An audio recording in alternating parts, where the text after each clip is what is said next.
Monday morning, and we're mixing up the final batch of epoxy for strip number 50, which is the last one on the port hull. And we're using the slow hardener today, even though it's a little cool out right now, because there aren't any more strips to go on, so we don't have to worry too much about how fast it sets up, and this way we don't have to worry about how much work time we have. So we're using the slow. Once we get that done, we're going to be putting on some bunny suits and starting to sand the inboard, well actually it's the outboard side of, did I get that right? It's the inboard side of the port hull. Get that sanded and do a few little repairs on a couple spots on the stern that we have to do. And then we're going to get to the forebeam and start getting more of the wood strips dry fitted onto that today. Our goal for that is to get to putting carbon fiber on the lower half of the forebeam by the end of the week, but we'll see where we get to.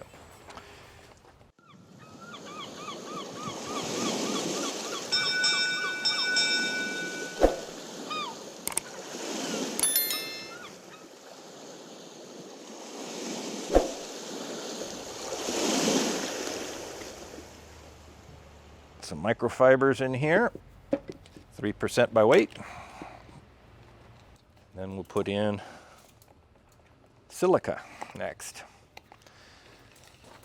All we do on the silica is we pre-measure because we know how much it needs for this amount of epoxy because we've done it 49 times already.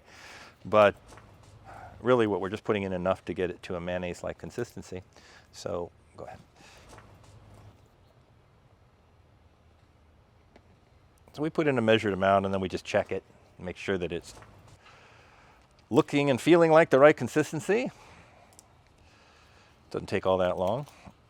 And because we have to stir in both the microfibers and the silica anyway, it's the reason we haven't gone with a custom mixing machine, simply because we end up having to stir this stuff in anyway. So really not a big deal to stir in the hardener and the epoxy first, since we're going to have to mix it anyway. So for example, if it runs off like that, that's not thick enough. Well, we knew that because we hadn't got all this in there yet. So you can see it's still running just a little, so we want just a little more. You can generally tell now just by how it feels as I'm stirring it, how difficult it is to stir, how close I am to my mayonnaise consistency. So it should stay on there. It's a little bit loose right now, so I'm going to have Brian put in just a tad more, and that'll probably do it. There we go. Pretty much staying on there. So next up, get it into the bag.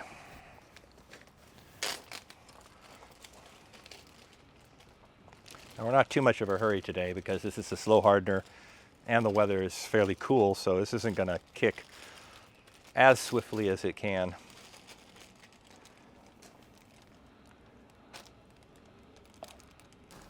And we'll just snip our little corner.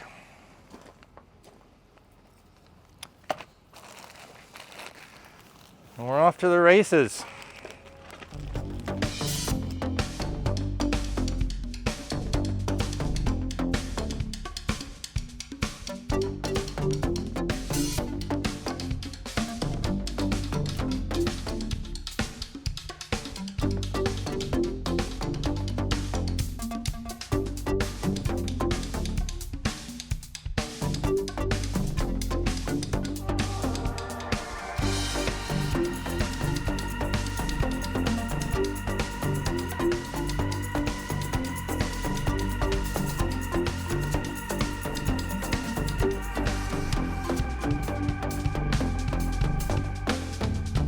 Just a progress report from today.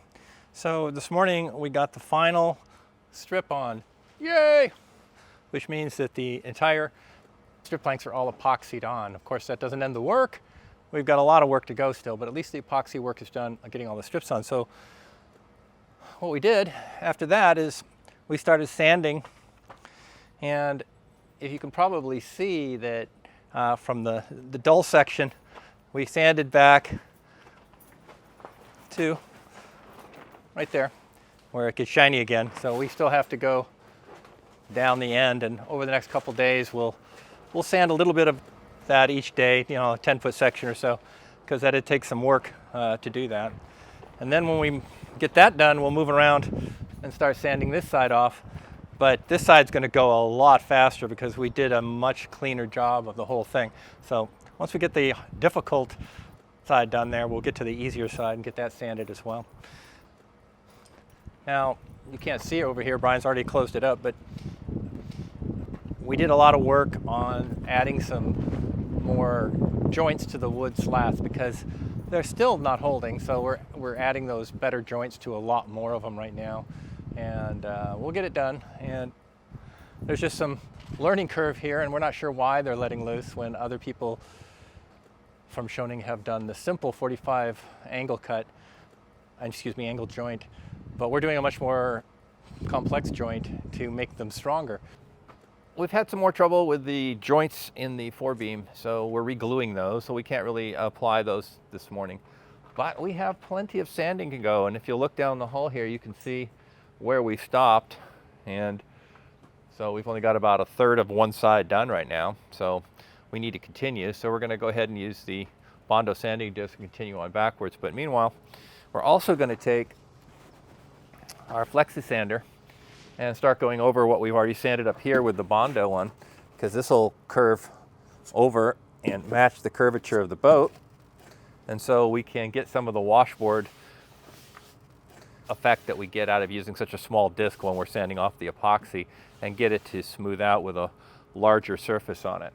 So this will contour and make it. So we got this one hooked up to a dust extraction. Unfortunately, we can't seem to find an adapter for that Bondo disc, so we've put up some blocks so it's keep the dust in a little bit, but it's just going to get dusty. But at least we can get some of it with this one. So we're going to get started sanding, so we got to get dressed up in our bunny suits.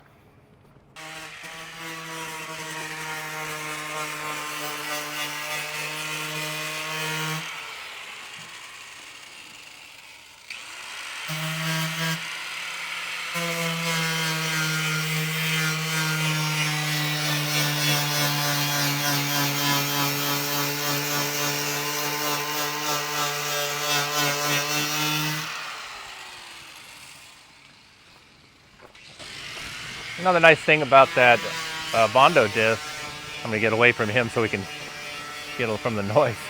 But another part of that Bondo disc that's nice is that it doesn't wear out like sandpaper does. So we're on the original disc, which ran, I think it was $7, and it's likely to go this whole hole. And if you compare that to the amount of sandpaper cost that you get knocking down epoxy, it's dirt cheap and fast. So like I say, the only downside is that, of course, that you don't get a nice finished surface, so you can do that with the flexi sander.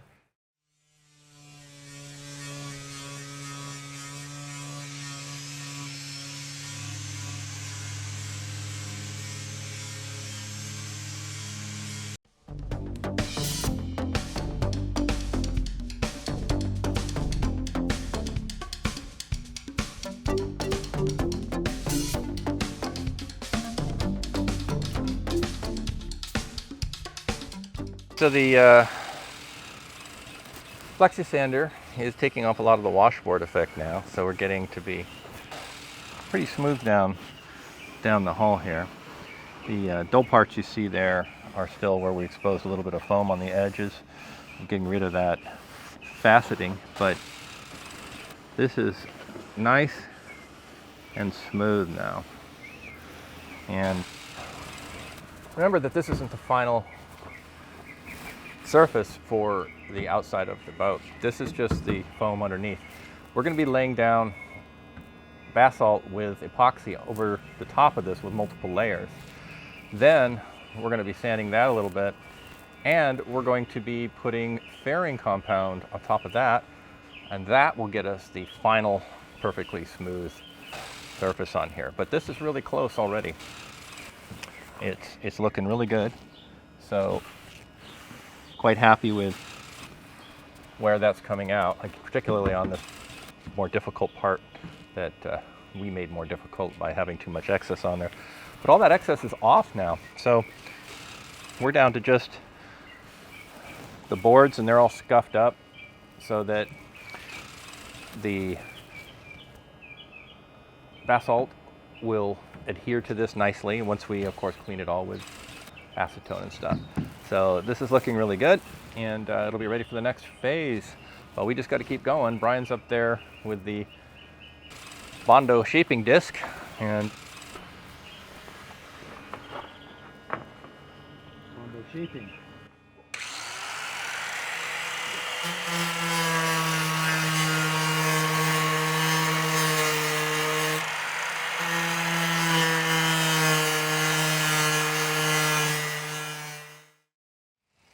this hull is being made out of foam with laminate over the top.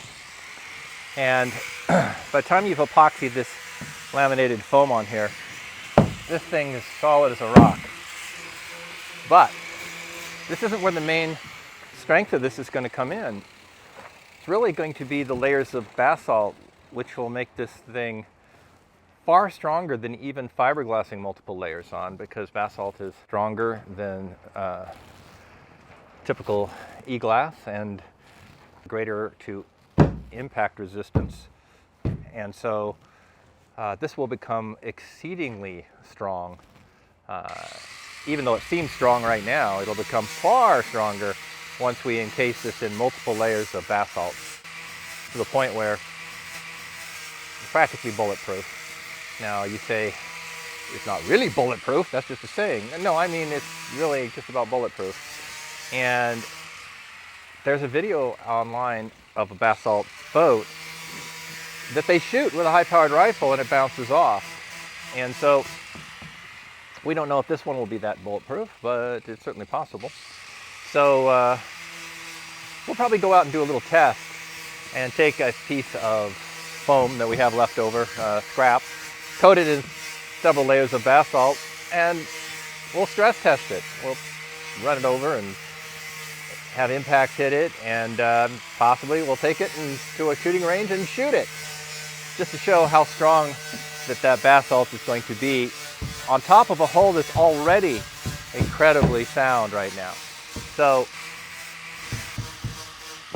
we have no fear that this hull is going to be both stiff and exceedingly strong. So we're getting close to halfway on this first side. So, you know, maybe another 3 or 4 feet, you'll be mid-boat, which is just about there. So this is going along quite rapidly. I would say that we'll spend another, maybe an hour and a half to 2 hours to get it sanded to the other side of the boat. Now we already sanded some at the at the stern, so some of that's already done. So it's not going to take us all that long to get that rest of that going. And the flexi sander is faster in a sense because it's a much broader stroke, and so it's doing a lot more area at the same time that it's sanding. On the other hand, the Bondo disc takes the material, the epoxy that's sticking up between the flats, down far faster than the flexi sander does. So with that Bondo disc, we get it down to the level of the boards, and then we smooth out the, like I say, the washboard effect that you get with such a small disc doing this. It can't be perfectly flat. And so the flexi sander gets us that flat surface and smooths it out. But it doesn't have to sand very much because the Bondo disc has already taken it down to very close to the right level. Okay, we're about an hour later and probably gone about maybe 10 feet or so there. So I would say, based on that, we've probably got another hour and a half to go 10 more feet and 5 more to where we sanded from the stern already.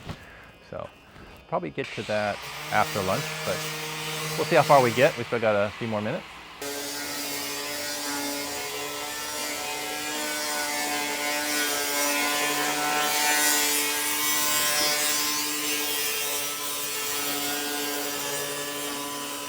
Looking good. So I'm pretty happy with how this hull's coming out at this point. It's nice and smoothly rounded. No longer looks like it's faceted from flat boards. So looking ready for bath salts. So it's after lunch right now and back to sanding again. And as you can see, he's approaching the stern of the boat, so probably only got less than an hour left, and we'll have this whole hull all sanded and ready for that bath salt. Now we have all the bath salt, all for the whole boat. We got that before we even got the boat, but we're still waiting on that circumnavigation to arrive, and that's still 5-6 weeks out from Los Angeles, so we'll be getting some other things. Of course, we have to sand the entire other side of this hull, so we got that to go still. So it's time to get started sanding this side of the hull, so we're going to pull all the screws out.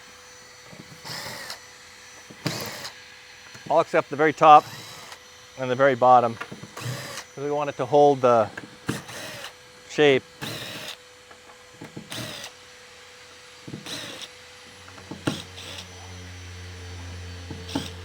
When we're putting on the bath salt, if we take the bottom one off, this could move out a little fraction of an inch.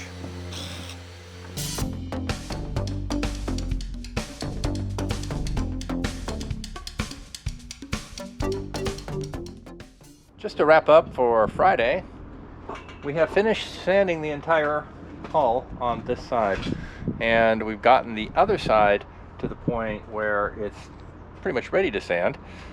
We also started doing a little bit of sanding on the front of the boat here, because we eventually here have to get this shaped right. And so we started taking this back, and the truth is that the bottom of the hull actually is here, approximately. So this is rounded right here, and then this is the bottom. And so it comes back forward on this boat, because it's a dreadnought bow, somewhere down to here. So all of this is really going to go away. So that means that this part rolling in properly here is fine, where this part out here, which is separated and such, this all goes away anyway. So we started sanding this back, and it's nowhere near sanded back far enough. We have to take this to almost paper thin here, and I'm not sure we're going to keep that. What we might do is just build a fiberglass piece that comes to the point, which is going to be approximately in front of the boat. It'll be about there at the bottom. We cut these back clear to here, but then this comes down to a knife point, which is done the fiberglass piece. So we're starting to shape that a little bit, start to get there, and I don't think we might work on it tomorrow, but pretty soon here we need to get that front of the bow done. And so we want to get the whole thing sanded here. We've got a little bit of work to do on the very top to finish that off, and the bow up here, and that'll wrap it up for now. And when the circumnavigation arrives, we'll start layering our basalt cloth over the hull and get to the fairing and all that good stuff. But as far as this part of it, we're on to other things. So we're still working on our forebeam and still having trouble with this. So what we've done is, instead of these short pieces, which only go from this joint to that length here, where we started putting in these double rabbet joints, the problem is that it's a very short distance to here, and so when we come from this part, we get to that seam about right here, and this is the one that's breaking on us. And so what we've done is we just went and bought our own cedar, and the pieces we bought here are 12 feet, which is, let's call it 4 meters approximately, and there's no, so we don't have to seam that. So there's only one place that we have to do a join on that, and that join will be dead center of this, where there's no twist at all. and very little bend. As you can see from this one, there's very little bend and no twist. The twist begins as you go down this curve. Why? Well, if you look at that, you'll see that when this is sitting there and you turn it, it wants to go out, and we have to warp this back in down there, and so that has to twist. And so the good news is that with the new pieces we bought, they'll have the join here where there's no twist and very little bend at all, because the bend doesn't really begin until you get about here and it starts to bend down, and then it gets steeper and steeper as it goes down. And so there's no joint along the way, like here, to break. And so we're hoping that that'll do the trick. However, we have a different problem here, because let me get a board.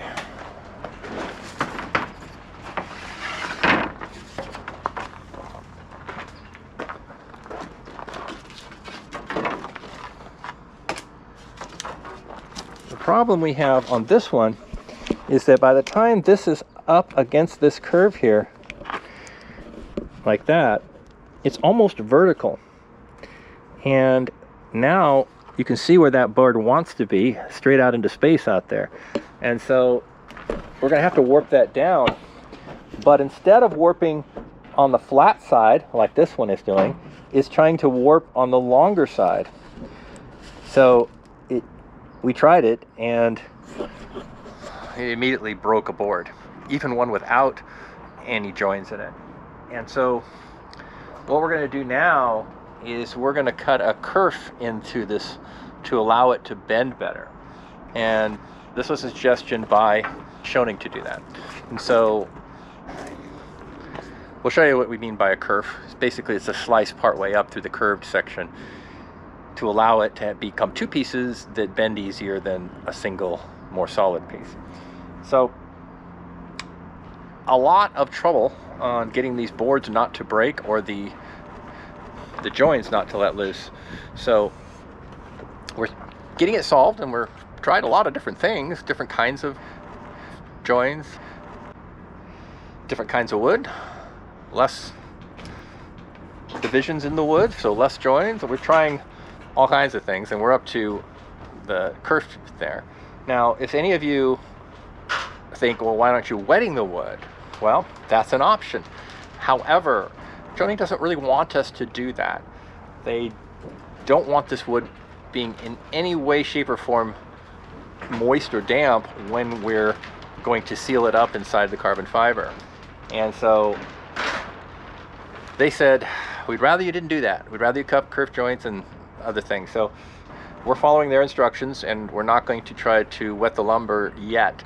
However, if we still can't get it to work, then we're going to put it in hot water for an hour to 3 and get it to bend, and then we're just going to have to let it be dry fitted for quite some time, wait for some hot weather in a couple weeks, and let it really dry out before we do any further work on it so that it isn't damp. But first we'll try those kerf joints that they suggested and see how that goes. Okay, well, it's Saturday, and we're going to take, I don't know, what attempt is this? Number 5 on different things. This is our newest one, where we've got one joint there and then a solid piece that runs all the way out to the end. And we've already beveled the edge of this one so that it's ready for this edge. And so this is just 2 pieces, 1 and 2. So 1 joint here. So we're going to try and screw this one down on either side of it so that the joint is isolated before we start curving these things.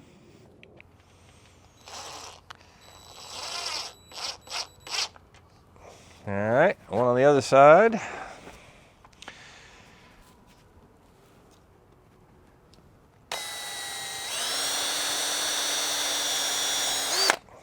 So now, those 3 screws should isolate this one joint right there. So it should, when we start to bend the rest of this, it shouldn't really affect that. That's the theory. So let's go ahead and try to take this down. I'll hold this. Okay, we have no snappage. So we're going to go ahead and give that a try. So this is where we start to get the twist, because this has to not only come down, but then go flat against here. 1/2. So now we'll move over to the other side and see if it makes it. You can tell we have absolutely no confidence in this.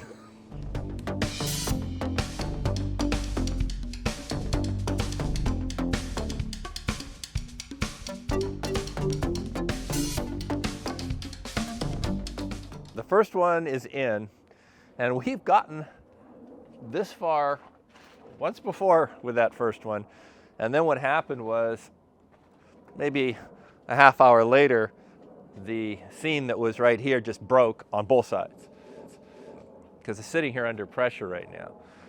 So since there are no joints along here, we're hoping that won't happen this time. So now we'll move on to the second board, and that one we didn't even make it for, I don't know, less than a minute. As soon as we got to the end, it snapped the joint immediately. So we'll see how that one goes right now.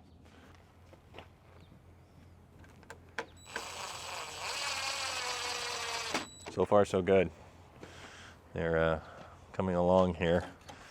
We're getting to the bad part next, though. We have not gotten beyond this point ever.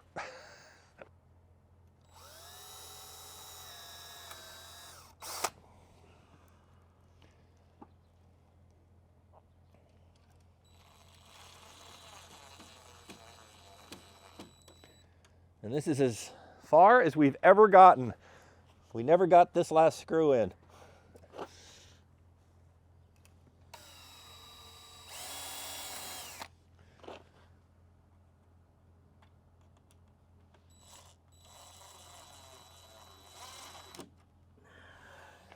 Success. Other side.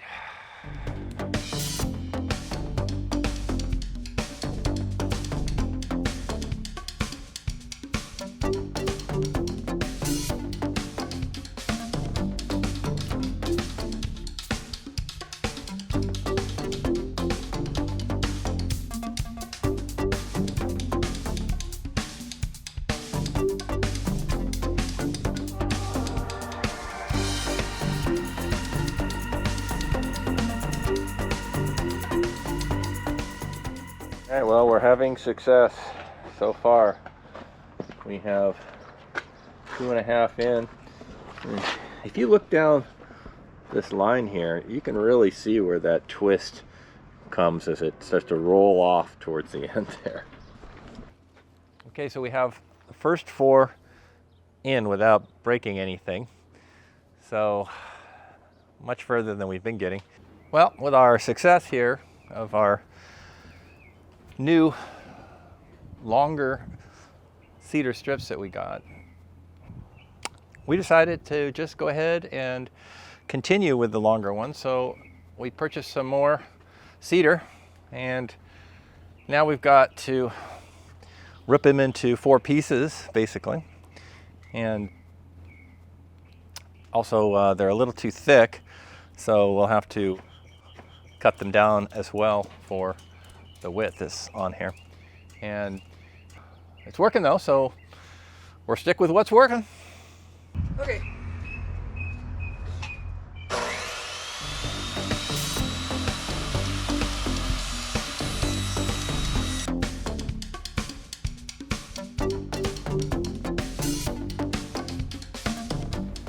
Okay, so now that we've got these longer lengths working, we're going to cut some angle joints.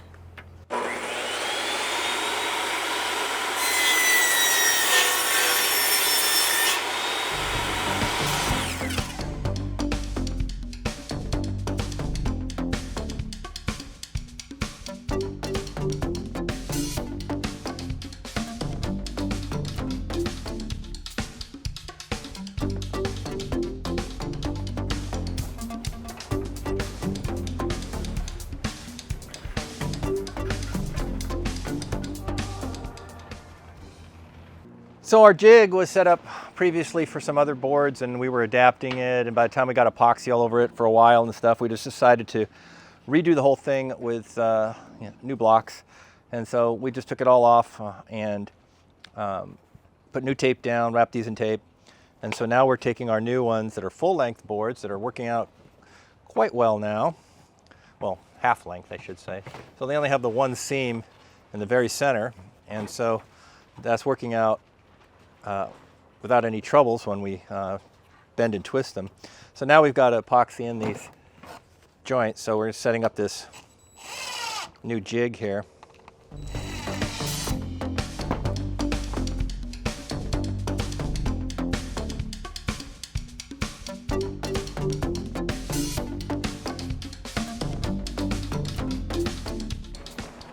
All right, that looks like all that we need to glue today. So now that these are ready to go, this is taped, so we're ready to rumble, and let's get some epoxy. That wasn't an earthquake. The camera just got bumped and fell. Dope. Didn't land on any rock, so we didn't break a screen, so all good. Yay. If you recall, we added a new segment telling you how much time we spent that month building the boat. We added the first one at the end of April, and now we're at the end of May, so here's an update. Before we get to totals and projections, let's take a quick look at week-by-week hours spent. In the first week of May, Phil and Brian spent 80 hours, while I added another 7 hours of work for a total of 87 hours building the boat. In the second week, Phil and Brian put in 69 hours, and Michael and Brian added 6 more, plus Phil's cousin Carl came out for part of a day, adding another 4 hours. I put in 7 more hours for a total work time of 86 hours. During the third week, Phil and Brian spent 80 hours, but we had Phil's cousins, Trevor and Travis, for 22 hours, plus I added another 8 hours of time for a total of 110 hours that week. And for the fourth week, Phil and Brian combined for 80 hours of work, and I put in another 8 hours for a total of 88 hours that week. Now, let's take a look at the monthly totals and how that projects out for the planned man hours we estimate to spend on the build. In the month of May, our crew worked a grand total of 371 hours. Now, if we look at the projections based off of the first 7 weeks of work, we've spent 662 hours since we started building the boat. That means we're averaging 94.57 hours a week. If we multiply that times the 106 weeks of our planned 2-year schedule, that means at this rate, our crew would work 10,025 hours, and our goal is to put in 10,000, so we're right on track. Of course, that just means on track to work that many hours. It doesn't show if we're on track to finish the boat on time. Knowing if we're on track to finish the boat in 2 years is much more difficult to track, especially since the delay in the Circumnavigation epoxy has made us reorder our build schedule. However, we'll get some idea if we're staying on track if we have the exterior of the boat assembled by November of this year. As for the hours we worked, we'll check in again at the end of June to see how we progress. So we had a pretty good productive week. Yeah, we've got half of that porthole sanded completely, and that was a lot of work in those bunny suits, but we got it done. And I'm actually looking forward to getting to the other side next week, because that side's going to be a lot easier. And of course, we know what we're doing now, so that'll even make it even easier. So we'll get to that. Plus, we had great success finally on getting the first slats of that Forebeam done. So I'm looking forward to getting them epoxied in next week and getting the first of the carbon fiber laid into the inside of the lower part of that beam. So lots to come next week. And we would really like to thank all of you who watch our videos. We do appreciate you and all the comments you make. We're trying to answer all of them, and we certainly read every one of them and do consider any of the suggestions you guys make.